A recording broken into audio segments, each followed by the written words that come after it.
Sir, Telugu Desam party social media వారియర్స్ని, తెలుగు తమ్ముళ్ళని Telugu Desam party అధినాయకత్వం కంట్రోల్లో పెట్టాలి అంటూ ప్రొఫెసర్ నాగేశ్వరరావు గారు పదే పదే అంటూ ఉన్నారు. దీనికి కారణం ఏంటి సార్? ప్రొఫెసర్ నాగేశ్వర గారు ఈ మాట ఈ మధ్య కాలంలో దాదాపు ప్రతి వీడియోలోనూ ఆయన చేసే ప్రతి వీడియోలోనూ ప్రస్తావించడం జరుగుతూ ఉంది. అంటే ఆయన ఏం చెబుతున్నారంటే ఒక రకమైన విజ్ఞప్తి ద్వారా ఒక లాజికల్గా ఉంటుంది. ఆయన మాట్లాడే మాట ఏదైనా కూడా లాజికల్గానే మాట్లాడతారు. విశ్లేషణ చేసేటప్పుడు అడ్డగోలుగా నేను చెప్పిందే వేదము, నేను చెప్పిందే ఫిలాసఫీ, నేను చెప్పిందే అద్వైతం అన్నీ ఆయన ఏది చెప్తే అదే ఫిలాసఫీగా ఉండదు. అంటే లాజికల్గా ఉంటుంది. తర్కంలో ఆయనకి మంచి పట్టు ఉంది. డెఫినెట్గా ఆయన మంచి వక్త కూడా. అంటే జర్నలిజంలో పోస్ట్ గ్రాడ్యుయేషన్ చేశారు, డాక్టరేట్ చేశారు, వివిధ ప్రెస్టీజియస్ యూనివర్సిటీల్లో మరి ఆయన విజిటింగ్ ప్రొఫెసర్గా కూడా పనిచేయటం జరిగింది. మరి చాలామందికి పోలీస్ ఆఫీసర్స్ కానీ, ఐఏఎస్ ఆఫీసర్ ఇలా వివిధ అకాడమీల్లో ఆయన శిక్షణ ఇవ్వటం కూడా జరిగింది. అంటే పాఠం.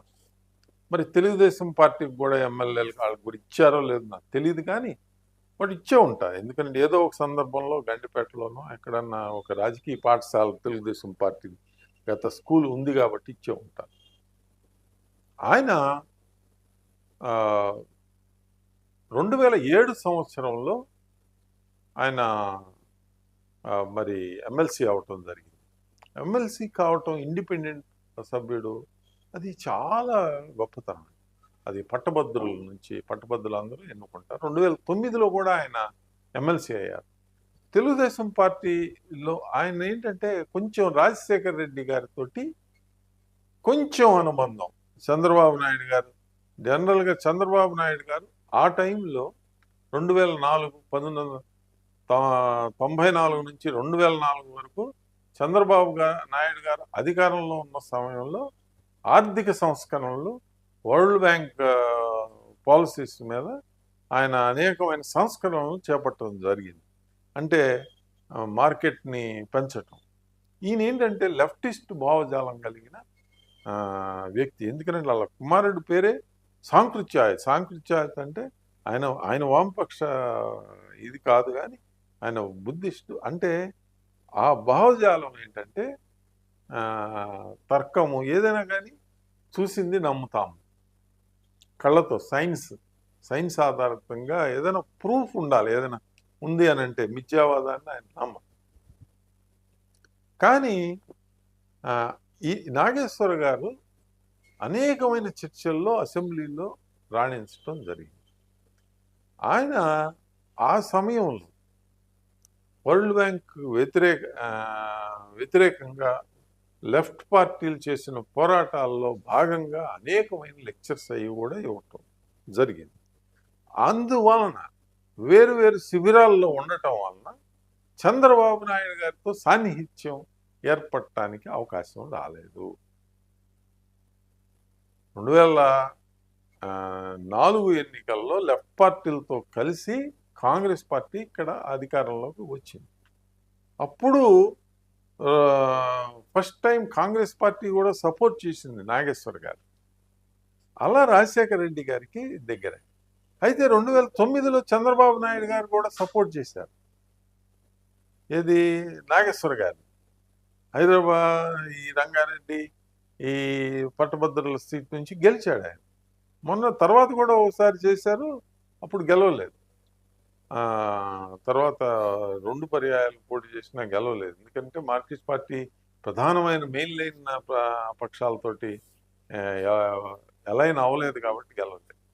ఈ సోషల్ మీడియా వ్యవహారం ఏంటంటే ఈ విమర్శల్లో భాగంగా గత పాలనలో జగన్మోహన్ రెడ్డి గారు అధికారంలో ఉన్నప్పుడు చంద్రబాబు నాయుడు గారిని సర్కాస్టిక్గా విమర్శించారు అనేది తెలుగుదేశం పార్టీ నాయకుల వాదన. ఎందుకంటే ఆయన ఏం చెప్తారంటే, ఇప్పుడు అధికారంలో ఉన్నది జగన్మోహన్ రెడ్డి, విమర్శించినప్పుడు చంద్రబాబు ఆయన ఒక్కడే కాదు కదా, ఆయన ఏం బూతులు తిట్టేది విమర్శించాలి, ఆయన అభిప్రాయం చెప్పాడు. అంటే జగన్మోహన్ రెడ్డి గారికి అనుకూలంగా ఉంది కాబట్టి తెలుగుదేశం పార్టీ ఒక లైన్ తీసేసుకుని ఈయన బాగా పేరున్న ఆయన, ఈయన మమ్మల్ని విమర్శిస్తున్నాడు, మేము ప్రతిపక్షంలో ఉన్నాం కదా అనేది ఒక భావన తెలుగుదేశం పార్టీలో అంతర్లీనంగా టాప్ నాయకుల నుంచి కింద నాయకుల వరకు ఉంది. అయితే కొంతమంది నాయకులు, తెలుగుదేశం పార్టీ నాయకులకి నాగేశ్వర్ గారి వలన నష్టమేమీ లేదు, ఆయన్ని వదిలేసేయండి అంటే ఇంకా వదిలేసే పరిస్థితి లేదు. ఇక్కడ తెలుగుదేశం పార్టీలో అఫిషియల్ హ్యాండిల్స్, అనఫిషియల్ హ్యాండిల్స్ అని ఉంటాయండి. అఫిషియల్ లైన్ ఆయనకి వ్యతిరేకంగా అందరితో పాటు వీళ్ళని కూడా తెలకపల్లి రవి గారు కొంచెం రీజనబుల్గా ఎట్లంటే అట్లా మాట్లాడ్డా. ఇప్పుడు కేఎస్ ప్రసాద్ గారు అడ్డగోలుగా ఆయన ఏదో ఏకపక్షంగా చేసుకున్నట్టు చెప్తాం. ఇప్పుడు తెలకపల్లి రవి గారిని అలా ఆ విధంగా చెప్పమంటే ప్రొఫెసర్ నాగేశ్వర్ గారు కూడా ఆ విధంగా మాట్లాడమంటే మాట్లాడు. ఇరువైపులో జరిగింది ఏదైతే అంటే కొంచెం బ్యాలెన్స్డ్ గానే ఉంటారు. కొంచెం మొగ్గు వైఎస్ఆర్సీపీకి అనుకూలంగా ఉంటే ఉండొచ్చు, కానీ వాళ్ళు కొంత బ్యాలెన్స్డ్ గానే ఉంటుంది వాళ్ళ వాదన, అంటే రాజకీయ విశ్లేషణ. ఇప్పుడు మారింది, కాలం మారింది, తెలుగుదేశం పార్టీ గెలిచింది. ఆయనకి 1 మిలియన్ అంటే 10 లక్షల మంది ఫాలోవర్స్ ఉన్నారు, ఆయన చూసేవాళ్ళు. తెలుగుదేశం పార్టీ కూడా వాళ్ళ హ్యాండిల్స్ని ఒక రకమైన నియంత్రించుకోవాలి. ఇక ఆయన్ని విమర్శించటం ద్వారా తెలుగుదేశం పార్టీకి ఏ విధమైన లాభము జరగదు. ఇప్పుడు ఆయనేమి జగన్మోహన్ రెడ్డిని ఈ మధ్యకాలంలో ఎప్పుడు కూడా జగన్మోహన్ రెడ్డి బాగా పెరిగిపోయిన ఆయన అనేకమైన చర్యలు చేశాడు జగన్మోహన్ రెడ్డి. ఏది మా అసెంబ్లీకి వెళ్ళనన్నాడు, మరి చనిపోయిన వాళ్ళ దగ్గరికి వెళ్ళి పరామర్శలు, ఇట్లా ప్రతిపక్ష హోదా ఇస్తాను కావాలని అడగటం, ఇలాంటి అనేకమైన కార్యక్రమాల్లో జగన్మోహన్ రెడ్డి చేసిన అన్నిటినీ కూడా ఆయన విమర్శించడం జరిగింది. అంటే ఆయన ప్రతిపక్షం ఏ విధంగా ఉండాలి, ఇలా ఉండాలి అని చెప్పి జగన్మోహన్ రెడ్డి గారికి స్ట్రైట్గా, సింపుల్గా, సుత్తి లేకుండా సూటిగా చెప్తున్నాడు. అది తెలుగుదేశం పార్టీకి ఉపయోగకరమైన విషయమే కదా.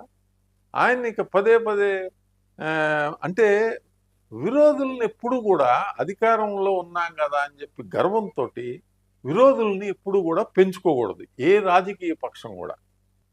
ఆ విరోధులు పనికి మాలిన వాళ్ళు కాదు, అదే సామాజికంగా వాళ్ళు పేరున్న విశ్లేషకులు, మరి వామపక్ష భావజాలం కలిగిన వ్యక్తులే.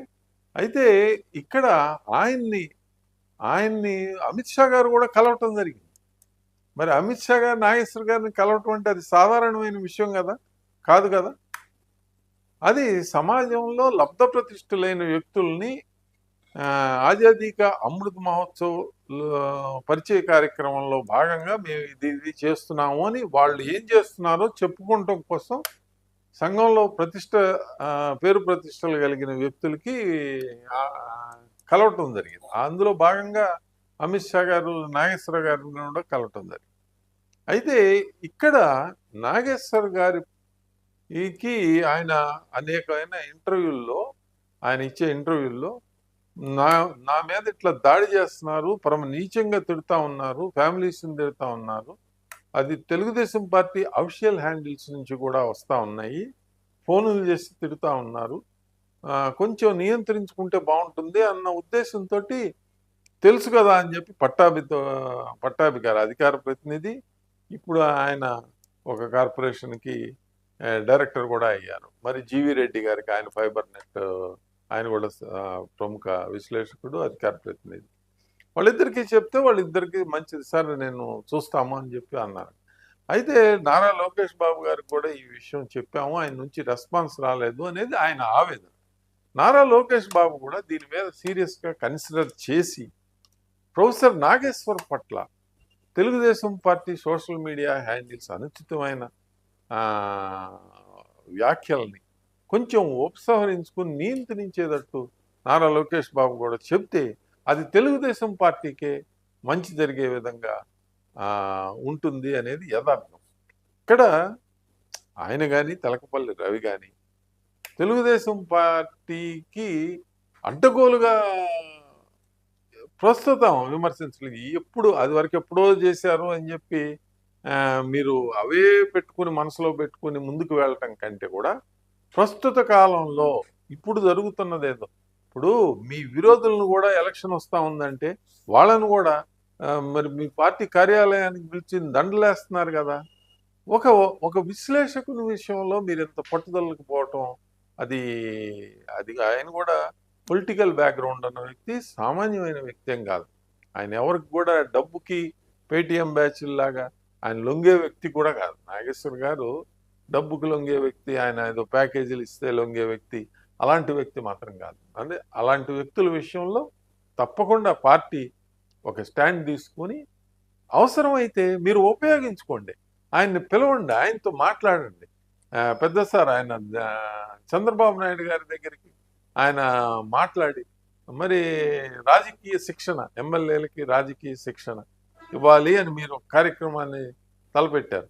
మరి ఆ కార్యక్రమంలో కొన్ని పాఠాలు ఆయనతో కూడా చెప్పించవచ్చు. ఎందుకంటే ఆయన అన్ని విధాల అర్హుడైన వ్యక్తి, అలాంటి వెల్ డిసిప్లైన్డ్,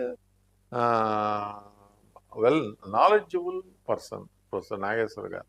మరి ఇలాంటివి చేస్తే సమాజంలో తెలుగుదేశం పార్టీకి ఇమేజ్ కూడా మరింత పెరిగే, మీరు పనికిమాలిన ఎంతో మందిని తీసుకుని పార్టీలోకి తీసుకుని దండలేసి వాళ్ళని రాజకీయ నాయకులుగా గుర్తించి ఎమ్మెల్యేలు ఎమ్మెల్సీలు చేస్తూ ఉంటారు.